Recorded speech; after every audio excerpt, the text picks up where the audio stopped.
الحمد لله رب العالمين والصلاة والسلام على سيد المرسلين وعلى آله وأصحابه ومن تبعهم بإحسان إلى يوم الدين।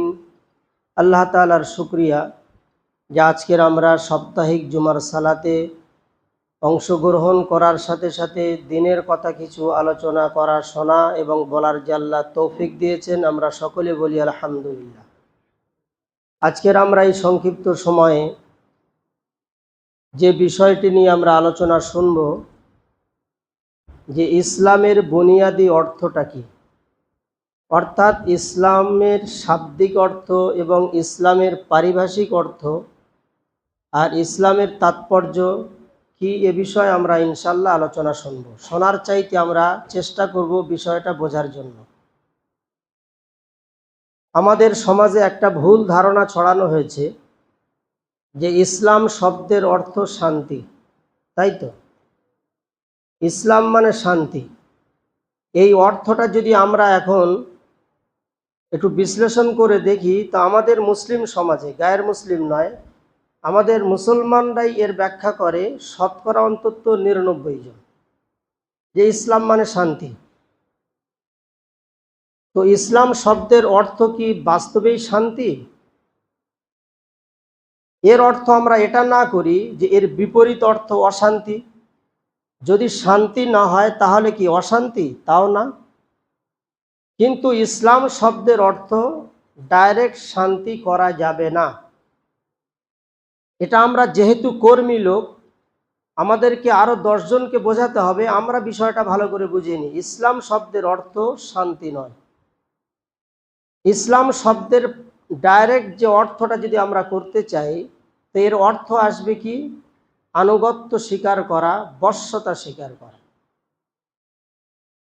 আমাদের আরবি বিভাগের সবচাইতে বড় ডিকশনারি, যে ডিকশনারিটা আমার মনে হয় আমাদের এই ওয়েস্ট বেঙ্গলে কোনো লাইব্রেরিতে নেই। একটা লাইব্রেরি আছে আমাদের কলকাতার ন্যাশনাল লাইব্রেরি, ওখানে থাকতে পারে।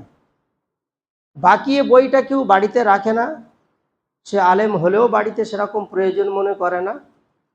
20টা খণ্ড, দ্বিতীয় কথা আরবি টু আরবি ডিকশনারি, এবং এটা হলো আমাদের আরবি বিভাগের প্রথম ডিকশনারি। তার নাম হলো লিসানুল আরব।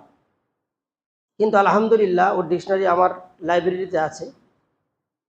তো ওই ডিকশনারিটা খুলে যদি আমরা দেখি যে ডিকশনারি থেকে সব ডিকশনারি তৈরি হয়েছে, যেখানে একটা আরবি শব্দের 60টা পর্যন্ত মানে করা হয়েছে। যেমন আমরা বলি আইনুন শব্দের অর্থ কি? সবাই জানি চোখ, কিন্তু কজন জানি আইনুন শব্দের অর্থ হাঁটু? আইনুন শব্দের অর্থ ঝর্ণা, প্রবাহিত পানিকেও বলা হয়। তো একটা শব্দের একাধিক অর্থ থাকে, কখন কোন জায়গায় কোন অর্থটা সেটিং হবে সেটা আলাদা বিষয়। তো ইসলাম শব্দের লিসানুল আরবে যে অর্থটা করা হয়েছে সেটা কিন্তু আল ইতাআহ, আল ইস্তিসলাম, অর্থাৎ আনুগত্য স্বীকার করা, বশ্যতা স্বীকার করা। তাহলে শান্তিটা কোথায় থেকে আসলো? এটা আমরাও তো ভাবি। তারপরে কোরআনে কোনো একটা জায়গায়, যত জায়গায় ইসলাম শব্দ এসছে, কোনো জায়গায় শান্তির অর্থে কিন্তু আসেনি।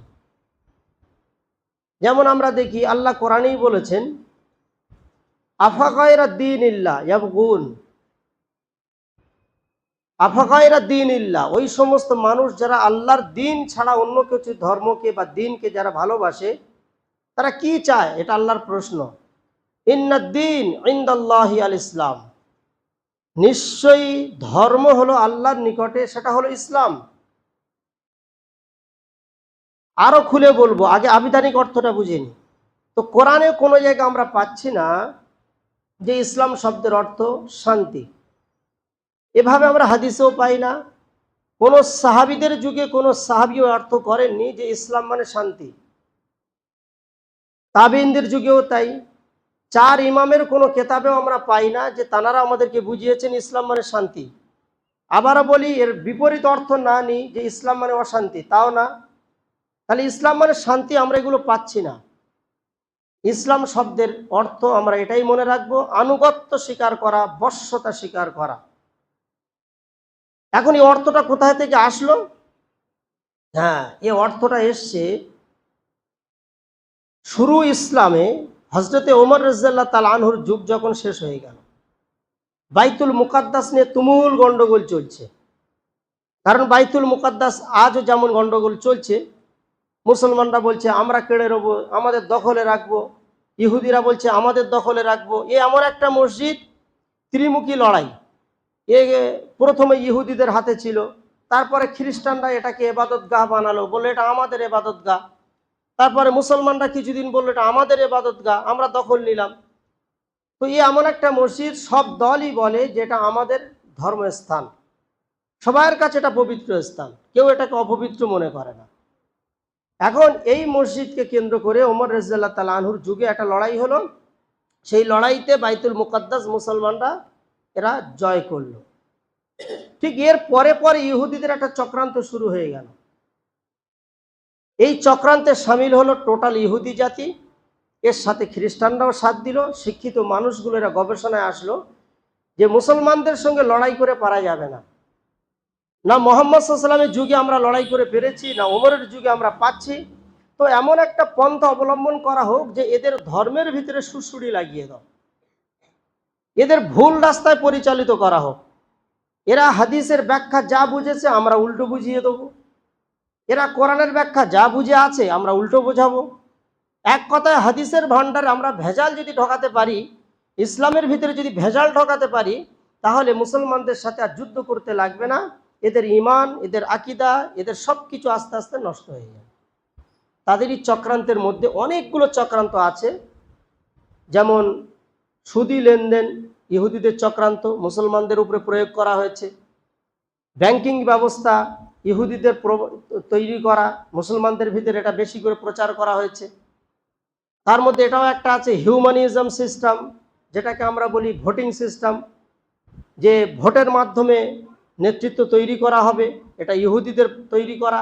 এটা মুসলমানদের ভিতরে ভোটটা ছড়িয়ে দেওয়া হয়েছে যেন আমরাই রাজনীতি করি আর পৃথিবীতে কেউ কিছু বোঝে না, এরাই মার খায়, এরাই মরে।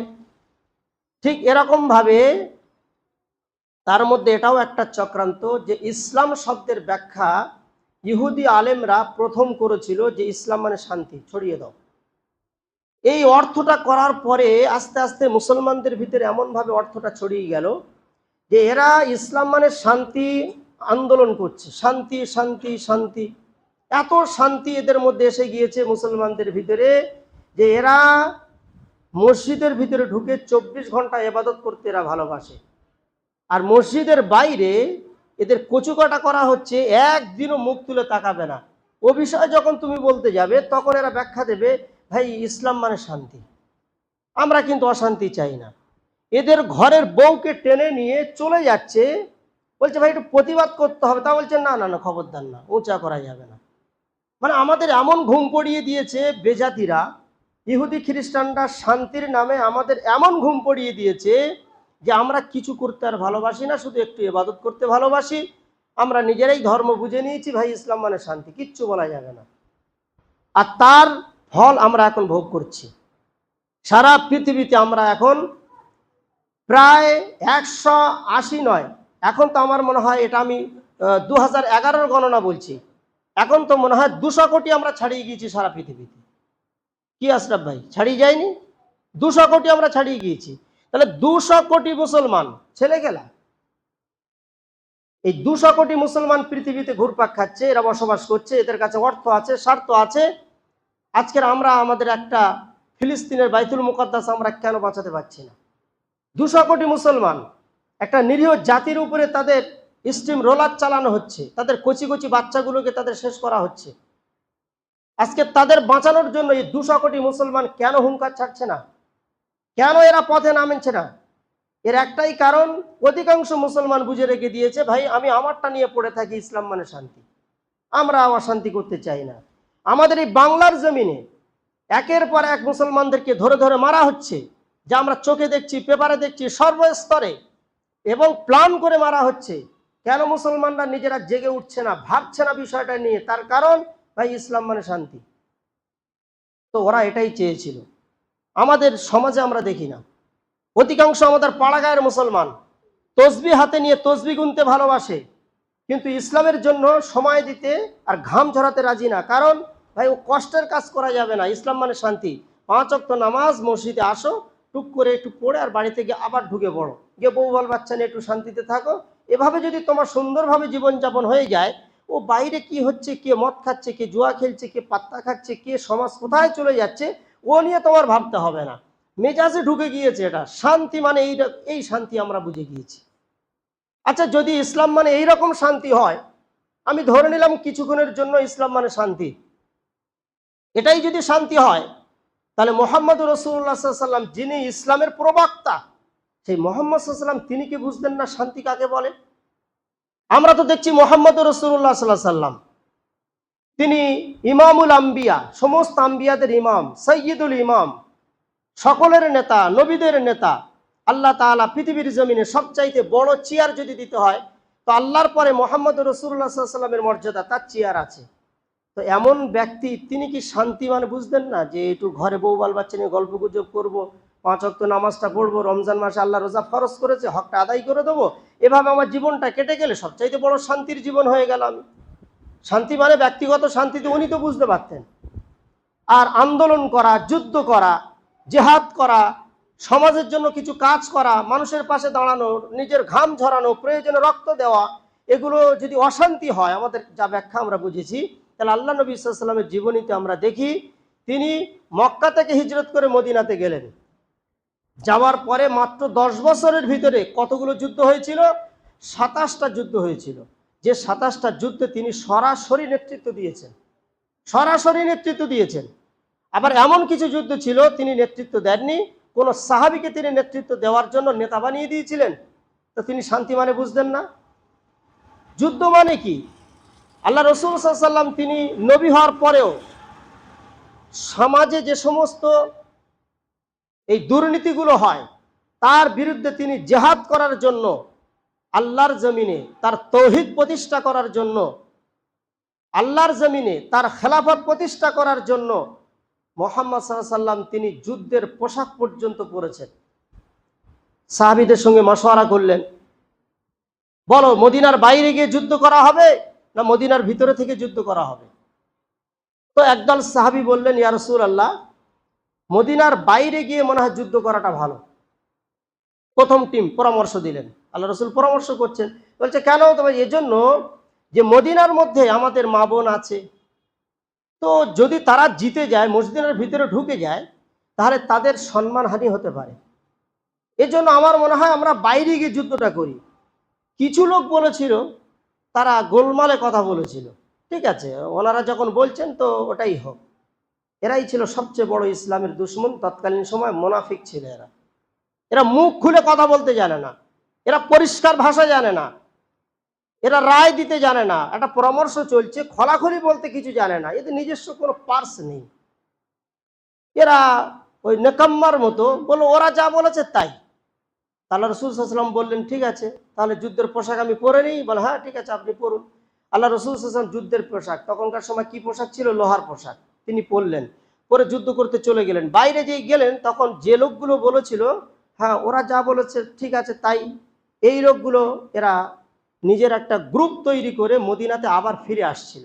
আল্লাহ রাসূল বললেন, তোমরা ফিরে যাচ্ছ কেন? বলছে, না আমরা তো এটা চাইনি যে আপনি মদিনার বাইরে গিয়ে যুদ্ধ করুন। এরাই হলো মুনাফিক, যারা গালের ভিতরে কথা রেখে দেয়, কথা পরিষ্কার ক্লিয়ার করে না। আল্লাহ রাসূল একটা হাদিসে বলেছেন যে যখন তোমরা মাশওয়ারা করবে, তখন তোমাদের দলে যদি এরকম কোনো লোক থাকে, যদি ক্ষমতা থাকে, জিপ টেনে বার করে রায়টা নিয়ে নাও, ও কি বলতে চাচ্ছে শুনে নাও, নইলে ইসলামের ক্ষতি হবে। আর এরাই ক্ষতিটা করলো, ফিরে আসছে, বলছে না আমরা তো চাইনি যে বাইরে গিয়ে যুদ্ধ হবে, আপনার যে সমস্ত সাহাবীরা বলেছেন। তো আল্লাহ রাসূল সাল্লাল্লাহু আলাইহি ওয়াসাল্লাম অত্যন্ত দুঃখ পেলেন। 1000-এর লোক ছিল, সংখ্যা ছিল, তার মধ্যে যদি 300 চলে আসে, তো 700 লোক এমনি তারা সামনে দাঁড়িয়ে আছে, 10,000-এর বেশি কাফের বেঈমানরা, তারা সশস্ত্র অবস্থাতে দাঁড়িয়ে আছে। তো আল্লাহ রাসূল সাল্লাল্লাহু আলাইহি ওয়াসাল্লাম তখন তিনি বললেন, কিছু সাহাবী বললেন, ইয়া রাসূলুল্লাহ, 300 যখন কেটে চলে যাচ্ছে, তো চলুন এই যুদ্ধটা আমরা ক্যান্সেল করে দিই, যে আমরা ফিরে নাই চলে যাই। আল্লাহ রাসূল তখন বলেছিলেন, কি বলেছিলেন, যে নবীরা যখন কোনো যুদ্ধের পোশাক পরে নেন, তখন সেই পোশাক যুদ্ধ ছাড়া আর খোলা যাবে না। এটা নবীর অসম্মান করা হবে। তো আল্লাহ রসুল যুদ্ধ করলেন, আলহামদুলিল্লাহ জিতে গেলেন। কোরআনের আয়াত সূরা আহজাবে তখন নাজিল হয়েছিল যে রসুল জিতে যাওয়ার পরে ওয়াগলুজ আলাইহিম ওয়াহুম জাহান্নাম, আপনি মদিনায় ফিরে গিয়ে একটু টাইট করুন। আর আমি আপনাকে জানিয়ে দিচ্ছি এরাই হলো মুনাফিক। ইয়া আইয়ুহান নাবিয়্যু জাহিদিল কুফফার ওয়াল মুনাফিকিন ওয়াগলুজ আলাইহিম ওয়াহুম জাহান্নাম। তো মুনাফিকদের ব্যাপারে প্রথম এই আল্লাহ রসুলকে সতর্ক করা হয়েছিল যে আপনি তো চিনতেন না এরা কারা, এরাই ছিল মোনাফিক অরিজিনাল। আপনি মদিনাতে যুদ্ধ করে জিতে যখন ফিরে যাবেন তখন এদেরকে টাইট করুন। যা টাইট দিয়েছিল পরে আলোচনা হবে ইনশাল্লাহ। তো মুহাম্মদ সাল্লাল্লাহু আলাইহি ওয়াসাল্লাম তিনি কি শান্তি বুঝতেন না, যে এখন আমি ঘরে বসে থাকবো, ওদের কাছে আত্মসমর্পণ করব, আমি সারেন্ডার করব, এটাই হলো শান্তির অর্থ। আমি অশান্তিতে কেন যাব? এখন যুদ্ধ করতে গেলে ওরা 10,000, আমরা এখন 1,000, আবার ফের 300 কেটে গেল 700। তো যুদ্ধ করতে গেলে আমাদের অনেক ক্ষয়ক্ষতি হবে, জান যাবে, মাল যাবে। আসলে আমি এই জন্য তুললাম, ইসলাম শব্দের অর্থ আমরা বুঝি না। এটা ইহুদি বেঈমানদের পক্ষ থেকে শান্তি শান্তি শান্তি করতে করতে আমাদের কোণঠাসা করে দেওয়া হয়েছে। আমাদের অধিকাংশ জনগণকে মসজিদমুখী করে মসজিদের ভিতরে ঢুকিয়ে রাখা হয়েছে, এদের মাদ্রাসার খানকানে মাতিয়ে রাখা হয়েছে। তোমরা এসব নিয়ে পড়ে থাকো। এদিকে জিকিরের মজলিস চলছে, ওদিকে আমার মা বোনদের ইজ্জত লুটে নেওয়া হচ্ছে। এদিকে মসজিদের ভিতরে তালিম চলছে, ওদিকে আমার মসজিদ দখল করে নেওয়া হচ্ছে। একটা যুগ ছিল এরকম চলতো না। হযরত ওমর রাদিয়াল্লাহু তাআলা আনহুর যুগে একজন মুসলমানকে ধরে নিয়ে জেলে বন্দী করা হয়েছিল। আফ্রিকার হাবশা প্রদেশে জেলে বন্দী করা হলো, কাফেরদের হাতে বন্দী। এখন কোন এক কাফের সে এর মা তুলে গাল দিয়েছিল, এই মুসলিম বন্দির সামনে বলেছিল, মা তুলে মাসি তুলে গালাগালি করেছিল, একটা বিজ্জিতির কথা বলেছিল। তো ও সাহাবী এতটা গায়ে লেগেছে যে আমাদের মুসলিম কোনো মহিলার গা তুলে, মানে এরকম মা তুলে গালাগালি করবে একজন অমুসলিম। উনি ওখান থেকে চিঠি লিখেছিলেন বাইরে হযরত ওমর রাদিয়াল্লাহু তাআলা আনহুকে। হযরত ওমর রাদিয়াল্লাহু তাআলা আনহু এই কথা শুনে যে নারীদের উপর অত্যাচার, নারীদের উপরে বাজে কথা, তিনি টিম তৈরি করে তার বদলা না নেওয়া পর্যন্ত তিনি শোনেননি। একটা যুগ আমাদের ছিল এরকম। আর এখন কি হচ্ছে, কি চলছে দুনিয়াতে এগুলো, এটা আমাদেরকে এই শান্তির ঘুম পড়িয়ে দেওয়া হয়েছে। একদম শান্তিতে আমরা বসবাস করছি। আমি এই জন্য বললাম ইসলাম মানে ডাইরেক্ট শান্তি নয়। হাওড়া জেলা উলুবেড়িয়ার কাছাকাছি একটা প্রোগ্রাম ছিল আমার, গত বছর তিনেক আগে হবে। আমার মনে আছে ইসলামের শব্দ ব্যাখ্যা করতে গিয়ে পুরো জলসা মারপিট বেঁধে গেল। গিয়েছে বলো বাহাস করবো, চলো বাহাস হবে। সকালবেলা সব পালিয়ে চলে গেল, কোনো বাহাস হয়নি। কাটার ক্ষমতা কারণ নেই। ইসলাম মানে শান্তি, সে নিজেই পড়াশোনা করেনি হয়তো, সেই জন্য বলছে শান্তি। তাহলে ইসলাম শব্দের মানে আমরা কি বুঝলাম? আনুগত্য স্বীকার করা, বশ্যতা স্বীকার করা। এবারে আসি, যে বশ্যতা স্বীকার করবে, যে ইসলামকে মেনে নেবে, যে ইসলামের বিধানের সামনে আনুগত্য স্বীকার করবে, সে শান্তিতে থাকবে, এটা আলাদা বিষয়। আগে বশ্যতা স্বীকার করা। যেমন আমরা দেখি চোর চুরি করেছে, ওয়ারেন্ট হয়ে গিয়েছে, পুলিশ ধরতে যাবে, তো পুলিশ তাকে খুব দাবড়াচ্ছে, খুঁজে খুঁজে বেড়াচ্ছে। ও আজ এ আত্মীয়র বাড়ি, কাল সে আত্মীয়র বাড়ি পালিয়ে পালিয়ে বেড়াচ্ছে, যেমন হয় আমরা সমাজে দেখেছি। এখন চুরি করেছে অপরাধী, এখন ওকে পুলিশ খুঁজে বেড়াচ্ছে। ও কতদিন পালাবে? পালাতে পালাতে এক সময় চোরও বুঝে যায় যেভাবে কচু বাগানে, বাঁশ বাগানে, এটায় সেটায় লুকিয়ে চুপিয়ে কতদিন দিন কাটাবো, পুলিশ তো আজ না কাল ধরে নেবে। তো ওর থেকে বাবা এইভাবে যদি ধরে তাহলে কিন্তু মার ফরজ। তা একটা কাজ করা যায়, নেতা কমরেডদের যুক্তি শুনে তাদের পরামর্শ নিয়ে এখন ও কি করে, লাস্টে আমরা জানি থানায় গিয়ে ধরা দেয়, তাই তো? যত বড় ক্রিমিনাল হোক ধরা দেয়। এই ধরাটা কেন দেয়? এর মধ্যে কি রহস্য লুকিয়ে আছে? ভারতবর্ষের আইন কি বলে? যদি কোনো আসামি ধরা দেয় তার আইন কি, আর কাউকে যদি পুলিশ ধরে তার আইন কি? তো যদি ধরে মারবে, কিন্তু যদি ওরা দাবড়ে ধরে ফেলে মারবে, প্রচুর মারবে। কিন্তু আইন বলছে যদি সে আসামি নিজের থেকে ধরা দেয় তাহলে এক ঘা, একটা চপড় পর্যন্ত মারার অধিকার নেই। আইন আছে, যদি সে মারে ওই পুলিশের বিরুদ্ধে ক্লেম করতে পারে। বিচার এবার কোর্ট করবে, তোমার কাজ ধরা দিয়েছে, ধরে কোর্টে দিয়েছে। এখন এই যে ধরাটা দিল, ধরা দেওয়ার পিছনে মূল কারণটা কি লুকিয়ে আছে? শান্তি। ও এতদিন অশান্তিতে ছিল, আলু বাগানে, অমুক বাগানে, বাঁশ বাগানে, কচু বাগানে, এ ঘরে সে ঘরে লুকিয়ে যতদিন কাটিয়েছে, এ একটা লাইফ, এ একটা জীবন। এই জীবনটা 10 দিনের যদি আমি ধরে নিই, প্রচন্ড অশান্তিতে কেটেছে, না ঠিক মতো খাওয়া হয়েছে, না কারোর সঙ্গে মিশতে পেরেছে, না কথাবার্তা বলতে পেরেছে, প্রচুর অশান্তিতে কাটছিল। এই অশান্তির হাত থেকে বাঁচার জন্য ও একটা শান্তির রাস্তা বেছে নিয়েছে। সেই শান্তির রাস্তার নামটা হলো পুলিশের সামনে আত্মসমর্পণ করা, থানায় গিয়ে বশ্যতা স্বীকার করা। এই বশ্যতা স্বীকার করেছে মানেই ও তাৎক্ষণিক একটা শান্তি পেয়ে গিয়েছে, শান্তি পেয়ে গিয়েছে। ঠিক এই রকম ভাবে আমরা মুসলমানরা যে যেখানে যেভাবে ঘোরাফেরা করি না কেন, সারা পৃথিবীর মানুষ কিন্তু আমরা এখন অশান্তিতে আছি, আমরা অশান্তিতে আছি। আচ্ছা, কেউ যদি 5 ওয়াক্ত নামাজ না পড়ে, আমরা একটা উদাহরণ দিই, 5 ওয়াক্ত নামাজ কেউ পড়ে না, ফজর কাজা, জোহর কাজা, আসর, মাগরিব, এশা কাজা। তাহলে এ যে কাজা করছে, হয়তো দুনিয়ায় আমাদের কোনো খাতা খতিয়ান নেই, রেজিস্টার নেই, আমাদের খাতায় সে আসামি বলে গণ্য হচ্ছে না, তার সমান অধিকার আমরা দিয়ে যাচ্ছি, কিন্তু এ বড় আসামি, বড় আসামি, এ বড় ক্রিমিনাল। কার খাতায়? আল্লাহর খাতায় ক্রিমিনাল। ও ক্রিমিনাল বলে লেখা হচ্ছে। ওর খাতা যখন চেক হবে দেখবে ফজরে লাল কালি, জোহরে লাল কালি, আসর, মাগরিব সব লাল কালি। তা লাল কালি মানে ও ক্রিমিনাল তো আল্লাহর খাতায়। আর আল্লাহ বলছেন, কবরে এসো, আমি তোমাদের প্রথম হিসাব যেটা আমি নেবো কবরে ইবাদতের লাইনে, সেটা কিসের হিসাব? আসসালাওয়াতুল মাফরুজা, ফরজ নামাজের হিসাব নেব, ফরজ নামাজের হিসাব। তাহলে আমরা আসামি বলেই আমাদের হিসাব নেওয়া হচ্ছে। এখন যে 5 ওয়াক্ত নামাজ পড়ে না, এ আসামি, এটা বুঝে আসলো। যে রোজা রাখে না, সে আসামি আল্লাহর খাতায়, এটা বুঝে আসলো। যে চুরি করে, সে আসামি, আমরা জানি। এক কথায় আল্লাহর কোনো বিধানকে লঙ্ঘন করা, আল্লাহর কোনো বিধানকে না মানা, এটা কিন্তু আল্লাহর খাতায় আসামি বলে লেখা হয়ে যায়। এ পাপী একজন। আচ্ছা, এই পাপী দুনিয়ায় চোরের মতো কিন্তু এর বসবাস হয়। এ পাপীর কোনো শান্তি থাকে না, না বেনামাজির কোনো দিলে শান্তি থাকতেই পারে না, কারণ এ চুরি করে বেড়াচ্ছে। এ আখেরাতের ভাষায় একে আমরা পাপী বলে ঘোষণা করব, এর শান্তি নেই। এখন এই রকম বেনামাজি যদি জীবনে কোনোদিন মনে করে যে না, রুজিতে বরকত নেই, যা ইনকাম করছি 800-1000 টাকা করে রোজ পার ডে ইনকাম, কিন্তু সেই সপ্তাহের শেষে, মাসের শেষে গিয়ে আমি কোনো হিসাব পাচ্ছি না, হয় এটা হিসাব পাচ্ছি না। আবার দেখো আরেকজন আমার পাশে আছে, ও 5 ওয়াক্ত নামাজ পড়ে, হয়তো দিনে 300 টাকা ইনকাম করে, ভ্যান চালিয়ে খায়, কিন্তু ওতেই আলহামদুলিল্লাহ ও এসে বাড়িতে বাস করছে, অথবা সুন্দরভাবে তার সংসার চলে যাচ্ছে। হ্যাঁ, ইস্ত্রি করা, ফ্রেশ করা জামা টামা গায়ে দিচ্ছে, যখন যেটা প্রয়োজন তার টুকটাক সব মিটে যাচ্ছে। আর আমরা 1000 টাকা কোনো বরকত নেই। এটা হলো একজন বেনামাজির জীবনে সবচাইতে বড় বেবরকতি আসে। এখন ও একদিন মনে করছে, আল্লাহ, এই বেবরকতি থেকে আমার বাঁচতে হবে, তো কোনো শান্তি নেই, তো রুজিতে বরকত নেই, কারবারে বরকত নেই, যা মনে শান্তি পাচ্ছি না, আল্লাহ কেন? একদিনও মনে করলো আমি একটু শান্তি পেতে চাই।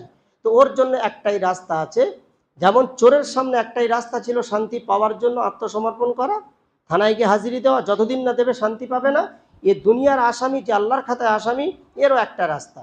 এ যদি শান্তি পেতে চায়, এ মসজিদে ঢুকবে, আল্লাহর কাছে তওবা করবে, আর বলবে, আল্লাহ, ধরা দিয়েছি, আমি আত্মসমর্পণ করলাম, আমি আত্মসমর্পণ করলাম তোমার সামনে এসে।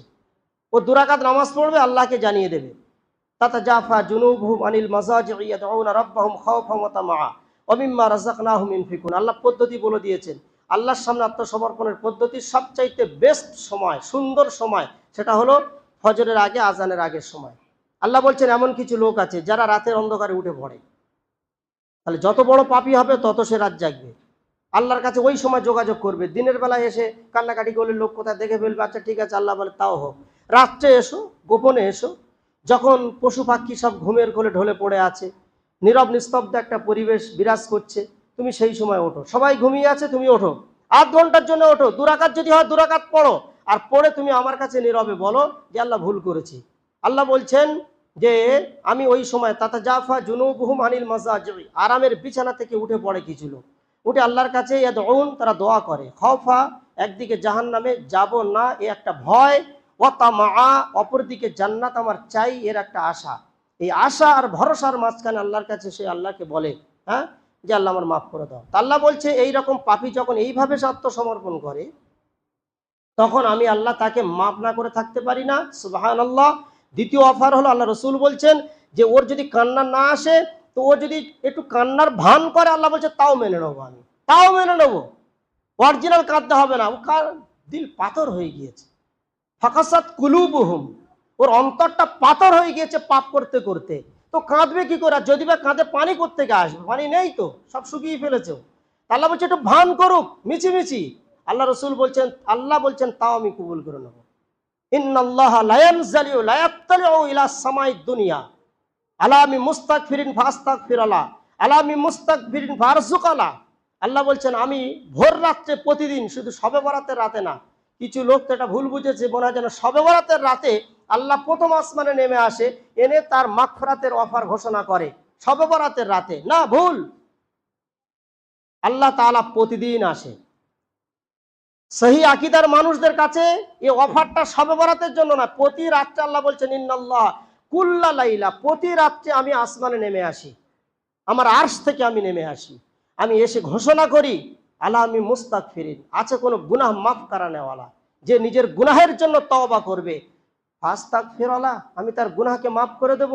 আলা আমি মুস্তারজিকিন, আছে কোনো তার রুজির সমস্যা মেটানেওয়ালা, যে রুজি সংকীর্ণ হয়ে গিয়েছে, ইনকাম করে থাকে না, এরকম কোনো লোক আছে, হালাল রুজি সে চাইবে আমার কাছে, ফারজুকালা, আমি তার রুজির সমস্যার সমাধান করে দেবো। এইভাবে বান্দাকে ডেকে ডেকে আল্লাহ বলেন। আর এদিক থেকে বান্দা যদি বিছানা থেকে একটু উঠে আধ ঘন্টা যদি ঘুমটা কাজা করে, ফার্স্ট টাইম ধরতে হবে এরকম মনেই করুক না যে 3:45 ফার্স্ট টাইমটা ধরতে হবে, তাহলে উঠতে হবে তার কখন হিসাব করে দেখেনি।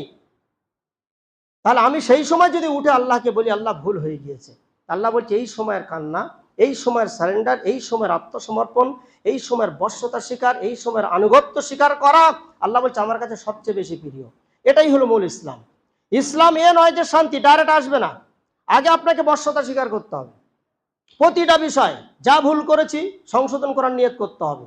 নামাজ কাজা হয়ে যাচ্ছে, সংশোধন করার নিয়ত করতে হবে, আল্লাহর কাছে এসে জানিয়ে দিতে হবে আল্লাহ ভুল হয়ে গিয়েছে, আর হবে না, এই কথাটুকু বলুক, আর আগামীতে আমলের জন্য সে প্রস্তুতি নিক।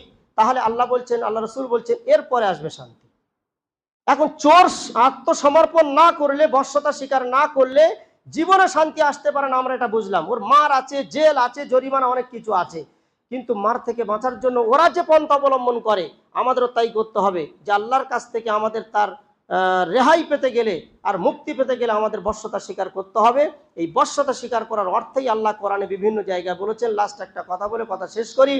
আজকের আমরা যদি এই অর্থে আমরা দেখি, আমার হাত মুসলিম, আমার পা মুসলিম, আমার চোখ মুসলিম, আমার কান মুসলিম, সবাই মুসলমান, তাহলে আমি শুধু অমুসলিম।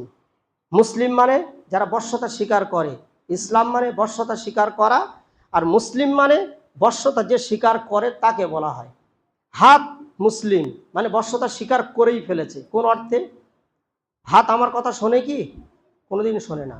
আচ্ছা, হাতের কাজ আল্লাহ বলেছেন যে আলাহুম আরজুলুন ইয়ামশুনা বিহা আমলাহুম আইদিন ইয়াবতিশুনা বিহা, পা তৈরি করেছি চলার জন্য, হাত দিয়েছি ধরার জন্য। তাহলে আমার স্রষ্টা তিনি বলছেন যে হাত আমি যে বানিয়েছি, হাতের একটা নির্দিষ্ট কাজ আছে, সেটা হলো ধরবে। এখন এই কাজে আল্লাহ একে নিয়োগ করেছেন যে হাত ধরবে, 24 ঘন্টা ধরার কাজে ব্যবহার হবে। পা আলাদা কাজ পায়, চলবে, চোখ দেখবে, কান শুনবে, যে যার ডিউটি আলাদা আলাদা। এই ডিউটিটা যিনি বলেছেন তিনি হলেন স্রষ্টা, মানে হাতের স্রষ্টা, কানের স্রষ্টা। যে যা পার্টস তৈরি করে তার কাজটা সে ঠিক করে দেয়। বাইক আমি চালাই, টাকা আমার ব্যয় হয়েছে, 2 লাখ টাকা দিয়ে বাইক কিনেছি, আলহামদুলিল্লাহ ভালো। এখন আমি যদি বলি রোডে উঠে বাইকটা আমি আমার মতো চালাবো, যত পারবো স্পিড তুলে দেবো, 150 তুলে দেবো, 200-র কাছে গতিতে বাড়িয়ে দেবো। আচ্ছা, এইভাবে যদি আমার টাকা মনে করে টাকার গরম দেখাতে চাই বাইকে বসে, যে আমার নামের বাইক, আমার বাইক, আমি ইচ্ছা মতো চালাবো, তাহলে কিন্তু আমি খালের বাড়ে পড়ে থাকতে পারি, অ্যাক্সিডেন্টে আমি খতম হয়ে যেতে পারি। কেন? এ কথাটা কে বলেছে? স্রষ্টা, বাইকের স্রষ্টা বলে দিয়েছে। বাইকের যে পার্টস যারা তৈরি করেছে, দেখবেন আপনার ওই সামনে একটা চেম্বার আছে যেখানে আমরা তেল দিই, ওখানে একটা স্টিকার মারা আছে, লেখা রয়েছে স্পিড ক্ষমতা আপনি কতটা তুলবেন, এর মোবিল কত কিলোমিটারে পাল্টাতে হবে। আর এছাড়া একটা প্রত্যেকটা ইঞ্জিন বাইক কেনার সময় একটা গাইড বুক দিয়ে দেওয়া হয়, যে গাইড বুকে লেখা থাকে কিভাবে চালাতে হবে, কতটা স্পিড উঠতে পারে, সব লেখা থাকে। আপনি কোম্পানির গাইডলাইন ফলো করবেন না, নিজের টাকার গরম দেখাতে গিয়ে ইচ্ছা মতো চালাতে পারেন, স্বাধীনতা আছে, কিন্তু আপনি ক্ষতিগ্রস্ত হবেন। কোম্পানির গাইডলাইন মেনে আপনি যদি গাড়ি চালান, নিয়ম মতো সার্ভিস করেন, তাহলে আপনার গাড়ি, আপনি দুজনেই সুস্থ থাকবেন। ঠিক এরকম ভাবে আমার হাত পা চোখ আমার কথা শুনবে না, যেহেতু আমি এদের বানাইনি। তো হাত আমার সঙ্গে সেটিং থাকতে পারে, আমি এর বানানোওয়ালা নই। আমার আল্লাহ বলছেন আমি বানিয়েছি আলাহুম আরজুলুন ইয়ামশুনা বিহা আমলাহুম আইদিন ইয়াবতিশুনা বিহা আমলাহুম আইনুন ইবসিরুনা বিহা আমলাহুম আযানুন লা ইয়াসমাউনা বিহা। কান ফান সব আল্লাহ কাজ ভাগ করে দিয়েছেন। পরীক্ষা করে দেখি আমরা আজকের জুমার নামাজের পরে আমরা একটু টেস্ট করে দেখব যে বহুদিন ছোটবেলা থেকে তো আমরা হাতকে ধরার কাজে ব্যবহার করছি। তো একটা কাজ করি, হাত যদি আমার হয় তাহলে কথা শুনবে, আমি হাত দিয়ে একটু চলে দেখাবো, মানে পায়ের কাজ নেবো, হাত দিয়ে চলবো। লোক পাগল বলে আমাকে আখ্যায়িত করবে, বলে পাগল হয়ে গেছে নাকি, বলতেন হাত দিয়ে চলতেছে, কি হয়েছে? আল্লাহ আমাদের কান দিয়েছে শোনার জন্য। পরীক্ষা করে দেখি 1 সেকেন্ডের জন্য কান দিয়ে আমরা দেখবো, পারবো? হাজারো তপস্যা যদি করি, কান আমার কথা শুনবে না। কান তুই আমার কান, তোকে আজকের একটু আমি কানে ডিস্টার্ব আছে, তুই শোনার কাজ কর, দেখার কাজ কর, কান শুনবে না। চোখকে শোনার কাজে ব্যবহার করলে চোখ শুনবে না। পাকে ধরার কাজে ব্যবহার করলে পা ধরতে যাবে না। আম গাছ আমই দেবে, জাম দেবে না, যেহেতু স্রষ্টা বানিয়েছে ওকে এরকম ভাবে। গাছ আমার হতে পারে, আমি লাগিয়েছি, আমি পানি দিয়েছি, আমি বড় করেছি, কিন্তু আমার কথা কোনোদিন গাছ শুনবে না। যদি শুনতো অনেক কিছু হয়ে যেত। যেহেতু প্রত্যেক জিনিসের স্রষ্টা আমার আল্লাহ, তাহলে প্রত্যেক জিনিসে তার কাজে ব্যস্ত।